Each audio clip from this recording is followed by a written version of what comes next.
Greetings from United Nations headquarters here in New York City, where we are back after a period of 2.5 years, the whole pandemic period where we obviously could not go to New York, but now we're back. And as you all know, we spent a few days in Washington, D.C.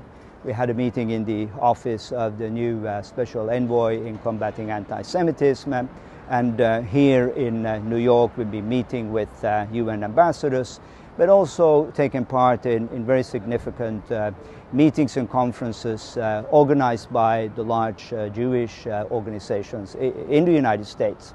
And what warms my heart is really to see that how we have been not only accepted but adopted into this community, and how appreciative they are of our work. And as it has been said, it's so important that there is this voice of all the others, meaning that it should not be up to only the Jewish communities to fight anti-Semitism, but that we who are not part of the community take those challenges just as seriously. The other observation is really to see how much of a momentum there is for our work, for our approach here at the United Nations. And I think that during the pandemic years, sadly, the rise of anti-Semitism has made it more clear than ever that this is something that we can't turn a blind eye to. We have to do something. But at the same time, it's not enough to only say no to anti-Semitism, no and no and no. We have to say yes to something.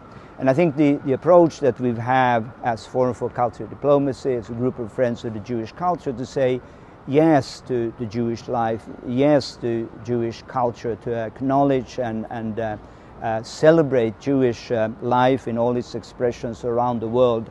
This is something that has a lot of traction here in the UN community.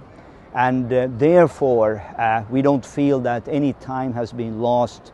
I think the relevance of our message has never been more clear to the people that we are speaking to. So therefore, I'm in high spirits. I'm very grateful for the meetings we've had, and we're really looking forward to this next period in formalizing the work here at the United Nations and continuing to do our work in Europe. And there's so much going on, but so many positive news from our perspective, how the work is being perceived and appreciated around the world, and not at the least here at the UN headquarters in New York. So from New York, from the United Nations, over and out.